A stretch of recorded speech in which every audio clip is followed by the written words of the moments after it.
Bonjour, je suis Christelle, conseillère de vente à la boutique Adi Montpellier. Aujourd'hui, dans cette vidéo sur le thème de la surjeteuse, nous allons voir qu'est-ce qu'une surjeteuse, comment on l'empile, à quoi ça sert, quel fil utiliser. Dans cette vidéo avec Sarah, nous allons répondre à toutes ces questions. C'est parti pour 45 minutes de vidéo dans notre boutique Adi Montpellier, une boutique coudre-et-broder.com. Là, il y a 3 types de surjeteuses qui correspondent un petit peu à 3 types de surjeteuses qu'on peut acheter. Oui. Est-ce que tu peux nous en dire un petit peu plus? Oui, tout à fait. Alors, on peut déjà trouver une surjeteuse qu'on peut appeler une surjeteuse classique en fait, puisque on doit donc enfiler la machine soi-même. Oui. Donc sur celle-ci, il y a un système simplifié, mais en tout cas, c'est nous qui devons le faire et également à nous de régler ici les tensions. En fonction du tissu qu'on va utiliser. Ouais, exactement. Voilà, et des points qu'on veut faire. Et donc tu vas suivre un petit peu le petit schéma qu'il y a à l'intérieur là pour pouvoir enfiler ta machine. Exactement, il y a des couleurs qui correspondent au disque tension et voilà. Donc là, c'est tout manuel. Donc ça, c'est en général une gamme de prix quand même en dessous par rapport aux autres machines, même si c'est quand même des machines robustes et tout ça. Exactement, c'est robuste, c'est efficace. Par contre, voilà, le truc, c'est à nous de tout faire, régler. Ouais. Ok, ça marche. Et donc le deuxième type de machine. Alors le deuxième type, on a pareil les disques de tension à régler qu'on retrouve ici. Par contre là, on a un système simplifié pour l'enfilage des boucleurs. C'est en général les boucleurs les plus compliqués. Et donc on a un système d'enfilage à air. Oui, donc ça c'est super pratique. Voilà, super pratique. En gros, tu vas venir mettre tes fils ici et ça va aspirer. Voilà, on appuie ici effectivement et ça aspire. Et du coup, par contre, il y a quand même un réglage des tensions. Ouais, exactement, comme sur celle-ci. Et c'est à nous de régler les tensions, pareil, en fonction du point qu'on veut faire et des tissus qu'on utilise. Donc du coup, ce type de machine, c'est un peu un hybride entre tout à faire à la main, classique, on va dire, à la main, toute classique. Ouais. Et l'autre réglage automatique. Exactement. Ok. Donc ça, c'est la troisième catégorie. Voilà, donc la troisième catégorie, en fait. On va avoir ce style de machine où on a un enfilage à air ici. Ouais. Donc là ici pour les aiguilles on a un système aussi bien pratique. Par contre il y a aussi des modèles avec enfilage à air des aiguilles. Ah ouais. Oui. Ok. Et ici par contre toutes les tensions sont automatiques. D'accord. Voilà, donc c'est un système bien particulier qui fait que on n'a plus rien à faire en fait. On lit les réglages sur la plaquette sur le guide d'enfilage et voilà. Donc en fait, en fonction du tissu qu'on va utiliser, ça va presque le faire tout seul, quoi. Oui, en fait, voilà, c'est un système bien particulier. En fait, ce qu'il y a de plus sur ces machines-là, c'est ici ce qu'on appelle un sélecteur. Ouais. Et il faut vraiment, c'est tout bête, il faut pas réfléchir avec ces machines-là, il faut simplement suivre le guide. Le guide d'enfilage, il vous donne des indications, il faut vraiment faire les indications du guide. Bête et discipliné. Exactement, et ça marche tout le temps. Ok. Voilà. Donc ça, c'est vraiment la machine pour se simplifier la vie et quand on a peur des surjeteuses, on peut y aller les yeux fermés, quoi. Exactement. Ok. Donc celle-là, en termes de budget, j'imagine que c'est celle qui est un peu plus haut de gamme. Oui. Là, c'est une gamme haut de gamme, effectivement. Comme tu dis, la Rolls-Royce. C'est ça. Des surjeteuses. C'est ça. Pour comparer, c'est un peu ça. Ok. Donc du coup aussi, quand on choisit sa machine, on peut se poser des questions sur la surjeteuse quand on a un petit peu peur. C'est quoi cette question de 4 fils, 3 fils, 2 fils? Comment on fait pour choisir sa machine en fonction de ça? Qu'est-ce que ça veut dire en fait? Alors voilà, en fait c'est très simple. Donc la plupart des machines, toutes les machines en tout cas font du 3 et du 4 fils. Ouais. Et certaines font aussi du 2 fils. Ok. Donc pour simplifier en fait, le 4 fils ça va être quand on veut assembler un vêtement, donc l'assembler complètement. Si on veut faire un t-shirt par exemple, donc on va faire du 4 fils. Oui. Comme ça il y a bien les 2 aiguilles et l'aiguille de gauche va bien sécuriser la couture. Quand on veut simplement surjeter ou surfiler le bord d'un vêtement, là on peut faire du 3 fils simplement. Et le 3 fils aussi pour faire des roulotés. Et donc certaines machines qui font du 2 fils, c'est pour faire un rouloté vraiment très très fin. Donc par exemple sur des carrés de soie ou du voile très fin, si on veut vraiment un rouloté très très fin, on peut faire du 2 fils. Donc par contre certaines machines ne font pas de 2 fils. Ok, donc ça c'est à prendre en compte en fonction de ce qu'on projette faire avec sa surjeteuse. Donc globalement une surjeteuse ça sert à surjeter, donc assembler plus surfiler. Exactement. Soit juste surfiler, soit faire des ourlets roulotés. Voilà, exactement. Du coup, on peut aussi être vachement effrayé par rapport à une machine à coudre et une surjeteuse de voir tous ces boutons là. Il y a plein de boutons partout, il y en a sur le côté. Ouais. Bon, la molette, on imagine à peu près à quoi ça sert quand même, par rapport à une machine à coudre. Là aussi, il y a une autre molette. Du coup, est-ce que tu peux nous dire rapidement à quoi ça sert tous ces boutons? Oui, bien sûr. Pour qu'on ait un petit peu moins peur. Allez, donc on regarde tout ça. Donc ici, on a la longueur du point. Ouais. Ici, on va avoir le différentiel, donc le différentiel qui agit sur les griffes de la surjeteuse, donc qui va étirer ou froncer. En fait. En gros, si sur le N ça fronce, on va aller vers le bas, et si jamais ça étire, eh ben on va essayer de froncer, donc on va aller vers le haut. Voilà. Donc ça, il faut tester, mais en tout cas, ça agit là-dessus, et ça, on va l'utiliser en règle générale plus sur des tissus jersey, de la maille. Alors, sur du coton, on n'en a pas besoin normalement. Voilà. Ici, c'est la largeur du point. Donc quand on tourne en fait la largeur, on voit que ça agit sur le couteau. Vous voyez, on voit le couteau qui s'éloigne ou qui se rapproche, effectivement. Oui, parce qu'avec la surjeteuse, ce qu'on a oublié de dire tout à l'heure peut-être, c'est qu'on coupe aussi. Ça coupe, exactement. Coupe le tissu en même temps que ça assemble. C'est ça qui fait un joli point, donc il faut jamais enlever le couteau. Mais si on a peur, il ne faut pas enlever le couteau. Ici, c'est le doigt mailleur, qu'on voit ici. Quand je l'enlève. Donc quand on le met, en gros c'est pour surjeter, mais justement quand on veut faire des roulotés, le rouloté ça fait rouler le tissu. Donc en fait il faut l'enlever. Donc tout simplement. D'accord. C'est vraiment un jeu à prendre en considération en fonction de ce qu'on veut faire. Exactement. Mais bon, c'est comme tout, il faut s'adapter à sa machine au départ, il y a un petit temps d'adaptation. Exactement. Mais en soi... On a les tensions évidemment, et sur la plupart des machines, on a ici, c'est la pression du pied. Donc les tensions des machines, c'est un peu comme la machine à coudre, sauf que là on se retrouve avec quand même 4 fils, quoi. C'est ça. C'est là où ça devient intéressant d'avoir une machine si on a peur des tensions. Exactement. Comme les Babylock qui proposent tout automatique. Il n'y a que cette marque qui propose tout automatique. Différentiel, et j'avoue que c'est un truc qui n'est pas forcément facile à comprendre, il faut le tester pour comprendre ce que c'est exactement. Donc, est-ce que tu peux nous montrer ce qu'est ce fameux différentiel? Exactement. Donc là, sur une base de N, on a dit que c'était neutre. Donc en fait, là, il n'est pas activé, en fait, le différentiel. Donc là, on va prendre un tissu jersey, parce qu'en général, c'est sur ce type de tissu qu'on va l'utiliser. Et on va voir, si je vais vraiment vers le haut, on va voir comment le tissu se comporte. Voilà, déjà, ici, ça commence à froncer, en fait. Donc là, il est bien serré, en fait. Exactement. Donc ça fronce le tissu. Mais non seulement ça fronce le tissu, mais en plus, mon point il n'est pas très joli. Parce qu'en fait ça a foncé, donc c'est pas joli. D'accord. Et si je vais à l'inverse, donc vers le bas, donc là j'étais en gros ici c'est sur le 2, donc là-bas c'est N, et là je vais aller vraiment tout en bas. Et là on va voir comment la machine, le tissu se comporte en fait par rapport à ça. Là, on sent même quand ça coud, et on voit là que le tissu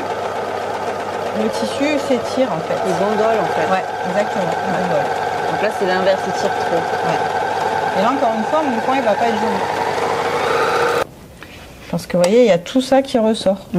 Ça doit pas ressortir, ça doit bien rester tout nickel. Et là, on voit bien que ça gondole. Oui, là, quand tu fais un assemblage, c'est pas du tout propre, quoi. Tu Exactement. vas avoir les coutures qui vont être vraiment. Exactement. Donc l'idée, c'est de toujours essayer sur N. En fait, si sur N, ça reste plat, ça se comporte bien, on reste comme ça. Par contre, si ça gondole, je vais aller vers le haut pour lui demander de l'étirer. Je veux pas que ça s'étire, mais je veux que ça s'arrête de gondoler en fait. C'est correctif, c'est ça. Voilà. Et si sur le N ça fronce un petit peu, je vais aller donc vers le bas pour que ça, pas pour que ça gondole, mais pour que ça arrête de s'étirer.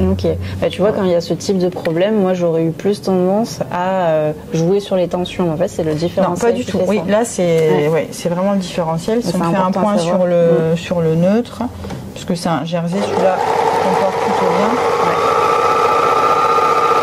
S'étire un peu quand même. Ça reste correct. Faut prendre le temps sur un échantillon de bien régler sa machine. Là, vous voyez, donc là par contre mon point il est plutôt correct, ça ressort pas rien du tout, mais le tissu gondole un petit peu.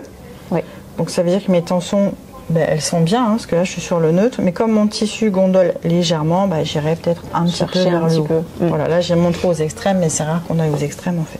Et donc un truc qu'on n'a pas forcément dit, mais la surjeteuse c'est particulièrement adapté pour les matières comme la maille, parce que ça conserve en fait l'élasticité du tissu, ce point. Exactement. On peut tirer dessus, ça craque absolument pas. On va se poser la question, vu qu'on peut utiliser 4 fils, 3 fils, faire des roulotés, comment on fait pour acheter du fil pour une surjeteuse? Quel type de fil il nous faut? Est-ce que tu peux nous montrer? C'est la base. Donc en fait les fils de base qu'on utilise très souvent, enfin la plupart du temps, c'est des fils comme ça. C'est des fils donc d'une taille 120 ou 125. Ok. Donc la marque Madeira qui est pas mal. Par exemple marque Madeira effectivement qui est très bien. Oui. Donc il y a dans plein de couleurs et voilà. Donc ça c'est le fil classique en gros pour surjeter, qu'on fasse des surjets, etc. On peut faire avec ça. Ok. Donc ça sans problème dans toutes les machines. Qu'on l'utilise en 4 fils ou en 3 fils, on va utiliser pareil. Exactement. Après dans les surjeteuses on peut aussi ajouter des fils mousse. Des fils mousse pareil d'une taille classique. Donc là il est changeant mais il y a bien sûr des couleurs unies. Oui, donc ça c'est pour faire un multicolore. Voilà. Un peu joli. Donc ça par exemple pour faire le rouloté on peut faire ça, mais on peut aussi mettre dans les boucleurs 2 fils comme ça. Par exemple pour de la lingerie ça peut être intéressant. Ou quelqu'un qui est sensible de la peau il veut surjeter, on peut surjeter avec ça. Donc en fait c'est beaucoup plus doux sur la peau. D'accord. Mais par contre les fils mousse on va les mettre que dans les boucleurs, pas dans les aiguilles parce que ça rentre pas. Tout simplement. On aura beau essayer, ça ne fonctionnera pas. Ça peut rentrer, mais ça risque de pas être terrible. Ok, donc ça fonctionne pour l'ensemble des surjeteuses classiques. Exactement. Donc les surjeteuses à tension manuelle, on va dire. Et pareil aussi, même si c'est un hybride entre l'air et le manuel. Exact. Mais est-ce que par contre, ça marche pour des babylock ou est-ce qu'il faut vraiment des fils spécifiques pour babylock? Alors non, là bien sûr, on peut mettre les mêmes. Voilà. Mais l'avantage, c'est qu'on peut en mettre d'autres qu'on ne pourra pas mettre dans toutes les autres machine en fait. Donc quand on parle du fil mousse, donc là on parlait de ce fil mousse tout à l'heure, on peut ajouter du fil mousse extra fort, donc on voit bien la différence entre les deux fils. Il est très gros, donc ça va passer uniquement dans les babylock. Pourquoi? Parce qu'en fait ces machines-là, elles ont au niveau des boucleurs, les chats sont plus gros et c'est conçu en fait justement, comme c'est conçu aussi pour faire de la déco, eh bien les chats ils sont plus gros et donc on peut mettre des gros fils. D'accord, donc même dans les aiguilles quoi. Non, pas dans les aiguilles, pardon, uniquement dans les boucleurs. Uniquement dans les boucleurs. Non, dans les aiguilles, non. Je trouvais ça impressionnant. Des aiguilles normales. Je trouvais ça impressionnant. Non, pas du tout. D'accord. Après on peut mettre du fil de laine. Oui. Donc pareil pour les décos ou autres. Et ça c'est des fils overlock, ils sont très gros, c'est du numéro 4, donc c'est très très gros. Plus le chiffre est petit, plus le fil est gros. D'accord, quand vous voyez un numéro logique. C'est très logique, tout à fait. 100% mais voilà, il faut inverser le truc. Donc voilà, l'avantage des babylock, c'est ça, c'est qu'on peut mettre aussi tous les fils qu'on peut trouver.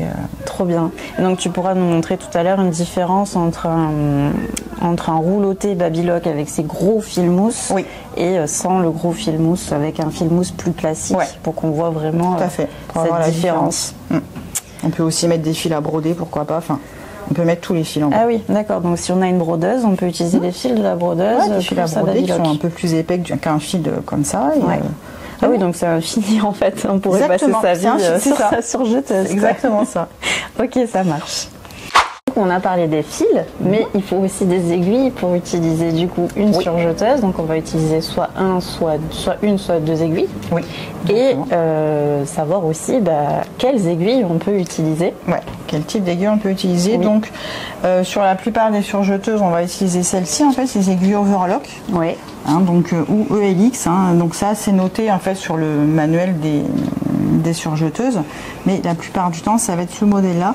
Donc il existe 3 tailles, 65, 80 et 90, qu'on adapte en fonction de son tissu, comme sur une machine à coudre. Ok, donc plus c'est fin, plus le tissu est fin, plus on va utiliser une aiguille fine. Tout à fait. Voilà, ok. Voilà. Et je vois que tu as aussi des aiguilles super stretch. Oui, alors les super stretch, certaines babylock, donc notamment celle-ci. La N10, on va utiliser des super stretch, donc c'est des HA.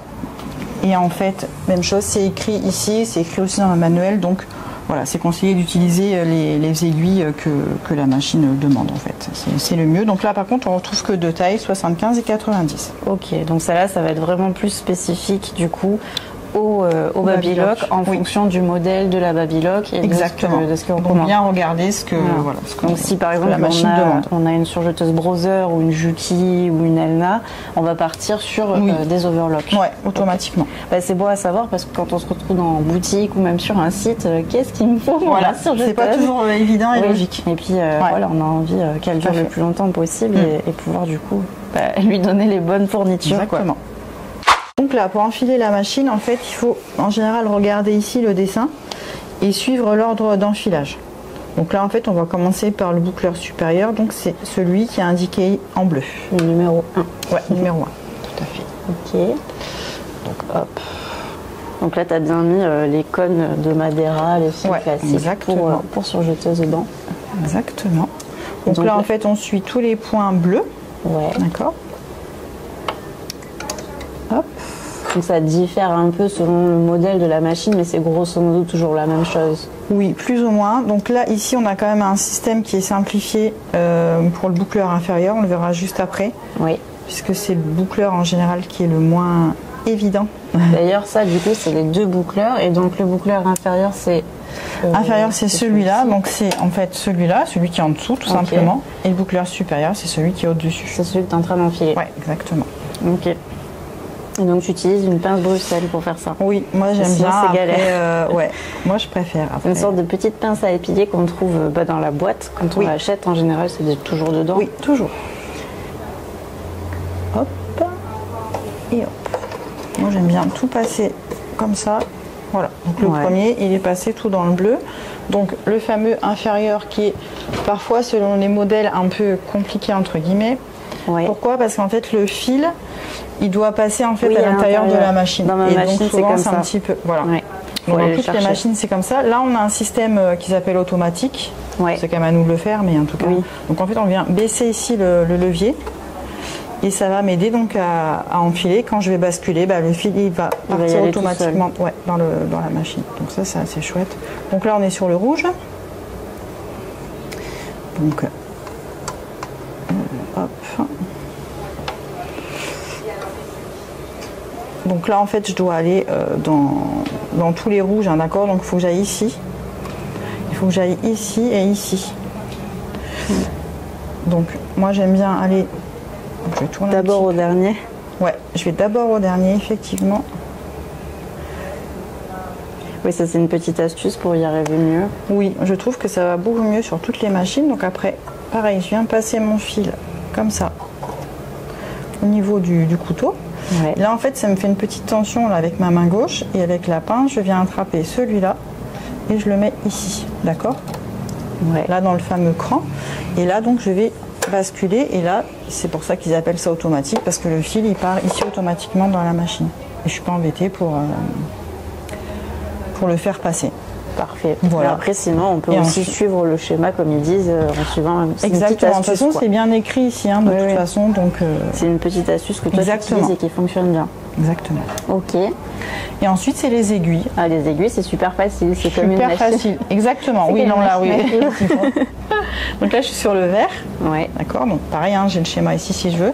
Donc, le vert ici. Donc là, le vert ici. Comme ça. Voilà, ici. Là, on passe dans le petit. Là. Et ensuite dans l'aiguille.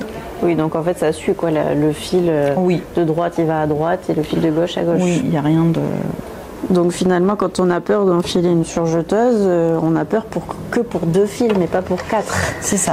Alors évidemment, tout dépend des surjeteuses aussi. En général, les entrées de gamme, elles sont quand même un peu plus compliquées à enfiler malheureusement, mais c'est comme ça. Mais Juki, c'est quand même celle-ci, le modèle-là, et c'est un bon rapport qualité-prix. Oui, ça prend quand même un peu d'épaisseur.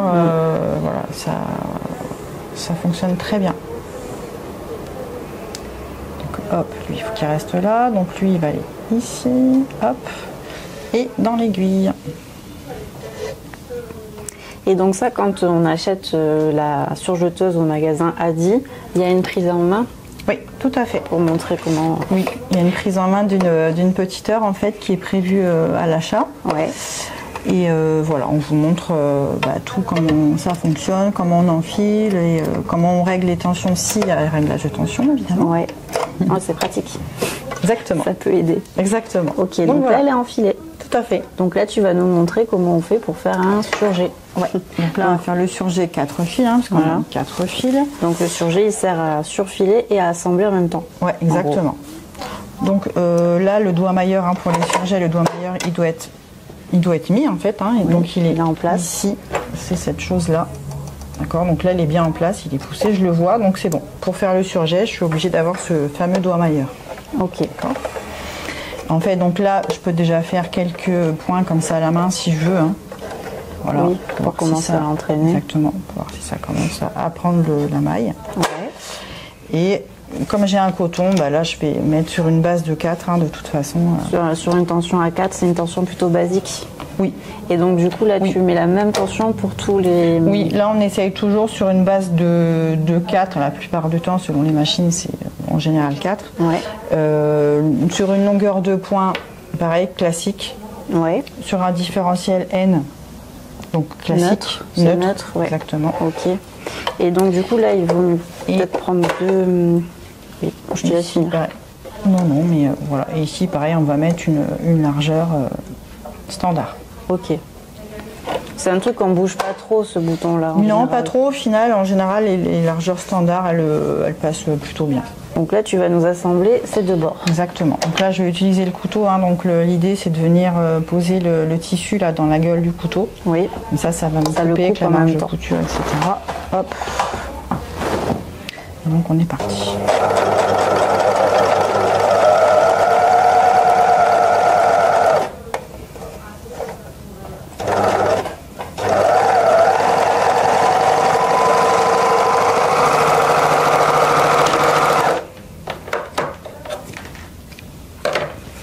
C'est super joli. Oui, un joli surjet du coup. Tout à fait. Qui a assemblé, surfilé en même temps et qui sera finalement aussi propre sur l'envers que sur l'endroit. Exactement. Du coup là tu vas nous montrer comment faire un surfil. On a vu le surjet. Et le surfil c'est donc avec 3 fils. Oui. Et du coup sur cette même machine, comment on fait et qu'est-ce que ça donne?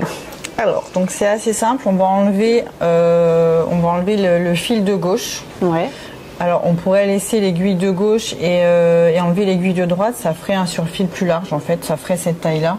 D'accord. Mais en général ça se fait avec l'aiguille de droite seulement, donc on enlève la gauche. Après il n'y a pas vraiment de règle. Alors du coup on va enlever... on la désenfile pas, on fait pas que la désenfiler, on enlève vraiment l'aiguille. Ouais exactement, donc on va enlever le fil déjà en premier temps et puis on va enlever l'aiguille. Donc ça c'est important, sinon ça fait un trou dans le tissu. Ouais, qui est inutile. Et puis parfois, selon les machines, le point il se forme pas bien. Oui. Parce qu'il est gêné par... Oui, je m'en suis rendu compte sur la mienne. Et voilà. Des fois il est gêné par l'aiguille et du coup ça le fait pas.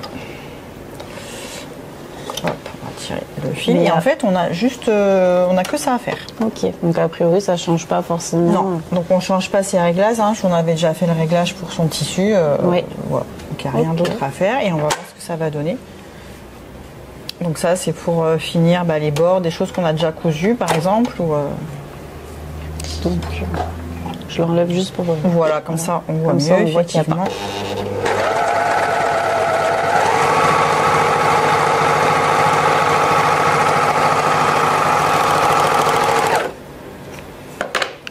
Et voilà.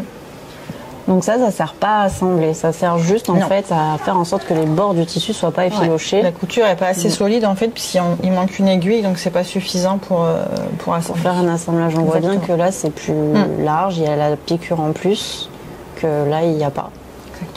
On va avoir une autre des possibilités de la surjeteuse, c'est le point rouloté en 3 fils. Oui. Et donc on va le faire avec le fil mousse dont on a parlé tout à l'heure, sauf que on n'est pas obligé d'utiliser un fil mousse pour faire.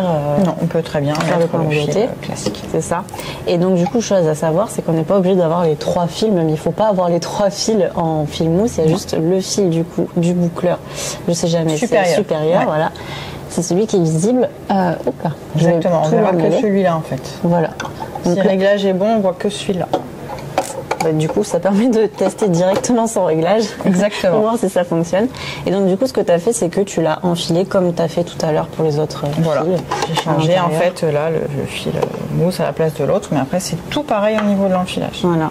Mais par contre, tu vas avoir quelques différences au niveau du réglage que dont tu vas nous parler. Du coup, qu'est-ce qui change? Alors il y a pas mal de petits réglages à faire. Donc d'abord il faut en fait enlever le doigt mailleur qui se trouve ici, qui sert donc à faire des surjets. Là moi je veux pas surjeter, je veux faire un rouloté. Donc le rouloté, le tissu il roule sur lui-même, donc je vais enlever le doigt mailleur ici. Ok. Ensuite un joli rouloté, c'est un point qui est serré, donc c'est un point vraiment tout petit. Donc là on était à 2,5, là je vais le passer au plus petit possible, vers le 1. Ouais. Voilà. Et ensuite, il faut régler les tensions en fait.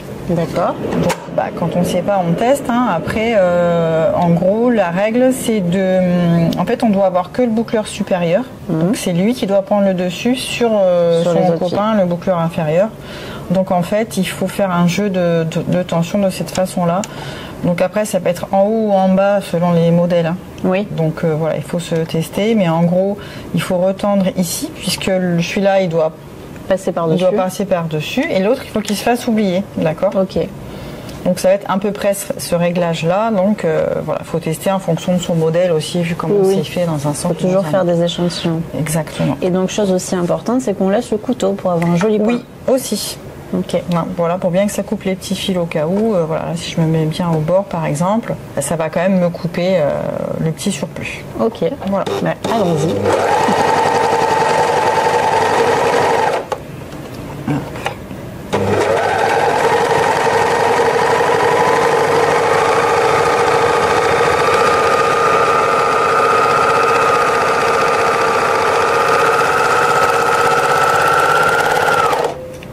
Voilà, donc là on voit bien qu'on voit que le fil mousse. Oui. Et donc avec un fil classique comme ça ferait la même chose, mais ce serait plus ajouré, donc on verrait plus le tissu. Donc c'est un petit peu moins joli. Ouais, c'est génial cette histoire de fil mousse. Et puis en plus, il en existe des unis, mais celui-ci il est multicolore. Et du coup, ça peut permettre vraiment de s'amuser. Ça peut être très sympa, par exemple pour les volants, ce genre de choses. Donc ouais, et en fait, ça se fait assez facilement. Donc maintenant on a sorti la fameuse Babylock, c'est là, j'arrive jamais à retenir le nom. Enlighten. Donc on va pouvoir voir comment ça se passe au niveau d'un enfilage à air et aussi au niveau du rouloté avec le fameux fil mousse qui est plus épais et qui ne va que... il s'appelle extra fort. Ouais, c'est l'extra fort. Donc l'extra fort plus épais qui ne va du coup qu'avec les Babylock. Ouais, exactement. Donc pour enfiler Babylock, il y a un petit système particulier à faire. En fait, il faut la mettre en mode enfilage en gros. Ouais. Et on va tourner le volant vers soi parce que ça va fermer ici des sortes de tubes. Donc là, tout est soudé en fait et les fils vont passer par ici et vont sortir dans les chats des boucleurs. Trop bien. Voilà. Donc là, tu vas juste enfiler. Alors là, par contre, les Babylock, peu importe, on peut enfiler n'importe dans quel sens, elles s'en fichent. Okay. C'est quand même un peu l'avantage. Donc là, on prend un petit peu de longueur. Là, on passe dans les disques. Hein, c'est là pour le coup comme toutes les machines classiques. Exact. Et là, donc je commence par celui-là, hein, par exemple.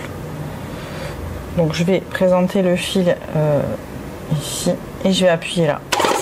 Et ça l'a enfilé tout seul. Mais si. C'est un peu magique. Et donc là, si on avait un 3 fils que avec du fil normal, on aurait pu faire exactement pareil. Oui, pour celui-là. Oui, ça. Oui. Donc là, on l'aurait fait de la même façon. Là, comme c'est un fil très gros, même si on a un fil mousse classique, c'est quand même conseillé de faire cette méthode qu'on appelle la méthode du lasso, pour pas passer le fil directement comme ça par air en fait. Il y a des risques que ça se bouche, etc. Après, il y a un système pour nettoyer, mais c'est mieux de faire comme ça. Donc là, en fait, on prend un grand fil qu'on plie en deux. Là, on vient le lisser, en fait, pour faire comme si on avait un seul et même fil. Au niveau des pointes. Ouais. Et là, en fait, on va le présenter comme si on avait un fil. Et hop, on le passe là dans le chat du boucleur. C'est énorme comme ça va vite. Oui, ça va vite. Donc, quand on a quelque chose de pas assez long, il faut y aller doucement, en fait. Parce que sinon, ça part tout seul, en fait. Il y a plus de... Ça marche. Donc là, on tire un petit peu. Ouais. Là, on récupère à la boucle. Là, donc, je vais prendre mon fil. Hop. Et on va le passer là de façon classique, mais je vais le passer ici dans ma boucle. Hop. Très bien. Et là, je vais tirer sur le fil. Il va venir tout seul. Incroyable. C'est magique. Ah oui, tout à fait. Donc voilà. Parfait. C'est vraiment assez simple. Et au niveau des aiguilles, donc là, on va en mettre qu'une. Hein, mais... Hop. Donc là, ça va être plus comme une machine à coudre au final. Donc là, on a un système quand même d'enfilage d'aiguilles qui est pratique. Ça fait un petit crochet. Ouais. Donc en fait, on a deux positions. Donc ici, c'est l'aiguille de gauche et ici, c'est l'aiguille de droite. Donc moi, je le mets sur la droite. Oui. Du coup, tu l'avais déjà enlevé l'autre aiguille. Oui, exactement. J'ai enlevé l'aiguille de gauche. Donc là, par exemple, je peux baisser le pied. Donc là, je viens de poser là. Là, je vais descendre ce système-là. Donc en plus, ça tient tout seul. Et il suffit de le passer là dans le crochet. Et hop, c'est attrapé derrière. Ouais, c'est un peu comme l'enfilage automatique de certaines machines à coudre. Ouais, exactement. Je sais pas mon petit truc. T'as perdu ta petite pince. Ouais, c'est vrai, je peux pas filer. C'est indispensable. Exactement. Pour les surjeteuses. Exactement. Et donc voilà. Et donc une fois qu'on a fini l'enfilage, hop, on se remet en mode couture. Ouais. Et là, bon, après, il faut prendre la notice, par exemple, quand on ne sait pas. On va se mettre en mode rouloté. Et de la même façon que sur les autres surjeteuses, il y a 2 longueurs de points, enfin voilà. Mais là, je ne vais pas aller en standard, je vais aller en mode rouloté. Ouais. Puisque je vous rappelle, les tensions sont automatiques. Donc les tensions sont automatiques, mais il faut faire des petites manips. Et c'est vraiment très bien expliqué dans les guides d'enfilage. Ok. Voilà. Et là, il n'y a pas de question de doigt mailleur sur celle-ci? Justement, c'est en fait le fait de changer la longueur de pointe ici, en fait d'aller là, que ça fait ce système de doigt mailleur, mais il n'y a rien d'autre à faire. Donc il faut suivre les plaquettes d'enfilage, les guides d'enfilage et ça se suit. Okay. Et ça se passe toujours bien. Ok. Ben maintenant, on a hâte de voir ce que ça va donner. Bah voilà.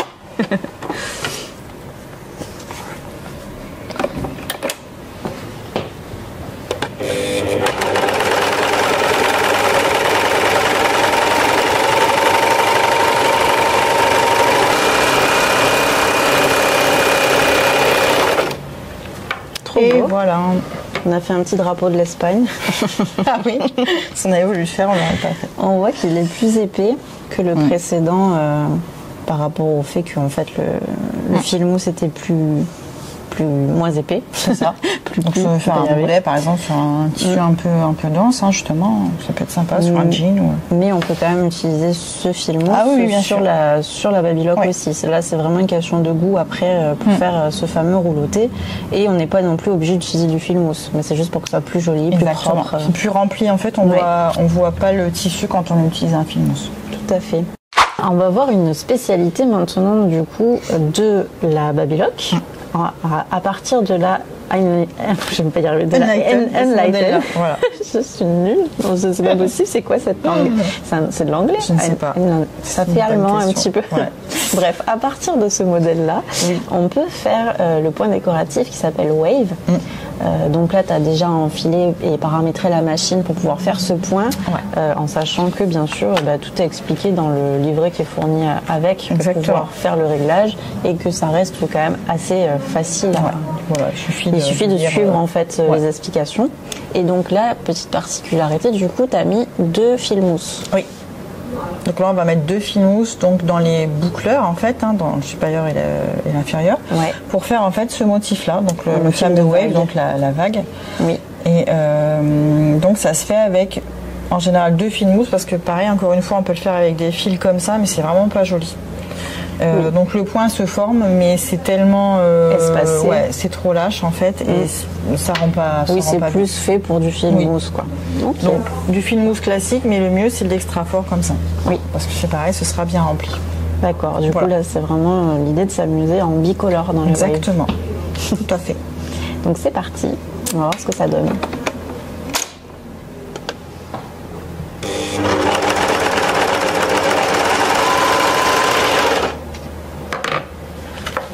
Et voilà, en plus c'est doux et...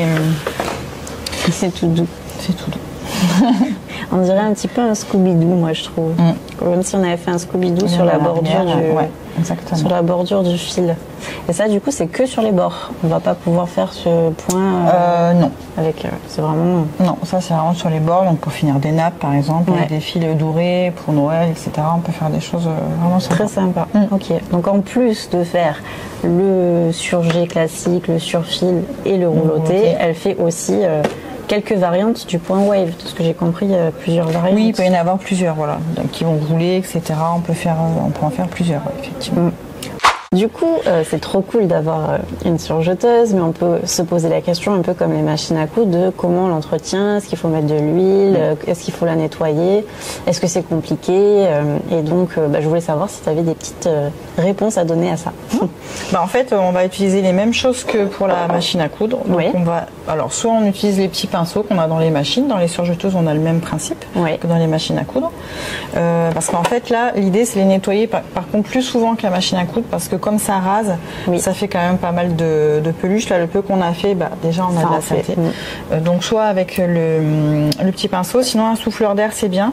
Par contre le souffleur d'air, il faut pas pousser la poussière dans la machine, donc ça c'est bien, mais il faut bien l'utiliser en fait. Faire ressortir plus vers l'extérieur. Exactement. Et en fait l'avantage aussi de ce style de machine, donc ça aussi c'est un critère de choix, c'est-à-dire que il y a des machines qui s'ouvrent pas et qu'on arrive beaucoup à moins nettoyer. Donc ça c'est intéressant d'avoir une machine qu'on puisse ouvrir. Ok, je savais pas qu'il y en avait qui s'ouvraient pas. Oui, il y en a qui s'ouvrent pas. D'accord. Et par contre, on peut passer aussi un petit peu d'air là dans les disques, pourquoi pas, pour enlever la poussière, sans les fils, évidemment. Et puis voilà, après on vient nettoyer comme ça. Et là, ça sort de ce côté-là. Ok. D'accord. Donc ça, c'est vraiment la base pour la nettoyer. Donc franchement, ça, je pense qu'on le fait quand même assez souvent avec les surjeteuses. Oui. Et au niveau du graissage, ça va être, je sais pas, une fois tous les 3-4 mois. C'est pas non plus la peine de le faire très souvent. Sur celle-ci, en fait, ils indiquent bien où mettre un petit peu d'huile. Ah oui, oil. Ouais, exactement. Okay. Donc ça va être, en fait, même quand c'est pas indiqué, il suffit de manœuvrer la machine. On voit bien ici que ça bouge, par exemple. Ouais. Donc je vais mettre éventuellement un petit peu d'huile ici. Donc en spray, c'est assez pratique. D'accord. Et puis on voit que ça bouge aussi ici, là, d'accord, il y a ce bras, enfin je sais pas comment on peut l'appeler, qui bouge là, donc je vais mettre aussi un petit peu de graisse ici. C'est trop bien cette bombe là. Oui, parce que ça coule pas en pratique, fait. Voilà, parce que les petites pipettes, souvent ça coule, donc c'est pas l'idée. Voilà, c'est vraiment de mettre des petites pressions de temps en temps. Ça, vous vendez aussi au magasin? Oui, tout à fait. Les deux on a, donc l'air, pareil, il faut prendre de l'air sans gaz. Ok. Certains qui ont du gaz, c'est pas terrible pour les machines à coudre. Et des lubrifiants machine, voilà. Qui vont sur toutes les machines. Voilà. Trop bien. Donc c'est tout. Ce qu'il y a à faire, c'est rapide, mais il faut le faire. Et une autre petite question, quand on utilise une surjeteuse et qu'on a la flemme de l'enfiler, on a souvent tendance à vouloir faire des nœuds pour changer de couleur. Est-ce que c'est quelque chose que tu recommandes ou pas vraiment? Alors non, pas vraiment, parce qu'on pourrait, on risque en fait d'abîmer un petit peu les disques de tension ici avec les nœuds qui passent. Et puis, franchement, des fois, ça marche pas non plus très bien. Et en plus, du coup, on ne sait plus enfiler sa machine. Oui, on oublie. C'est dommage. Voilà, que quand on le fait régulièrement, on n'oublie pas. Alors que sinon, si on fait ça et que ça fonctionne à chaque fois, oui. Voilà. Et quand on doit les changer, on ne sait plus. Oui. Donc, je ne le recommande pas vraiment. D'accord. Donc, déjà pour la durabilité de la machine. Exactement. Ouais, et après pour la révision, c'est un peu comme une machine à coudre, c'est tous les ans? Tous les 2 ans, une fois tous les 2 ans pour une utilisation familiale classique, ça suffit largement. Ok. Si on la nettoie entre les révisions, évidemment. Oui. Je suis pas très bonne élève, il va falloir que je nettoie bien en rentrant la mienne. Ok, merci. J'espère que vous en avez appris beaucoup plus sur la surjeteuse, sur les différents types. Donc il y a 3 types en gros de surjeteuses, sur l'entretien, sur le différentiel, etc. Toutes les questions qui peuvent être posées, en tout cas quand on a les clients en boutique ici. Vous pouvez retrouver donc une dizaine de marques en boutique, sur les boutiques à Die Montpellier ou sur le site internet coudreetbroder.com. N'hésitez pas à poser en tout cas toutes vos questions en commentaire, nous y répondrons avec grand plaisir. À très bientôt pour une prochaine vidéo.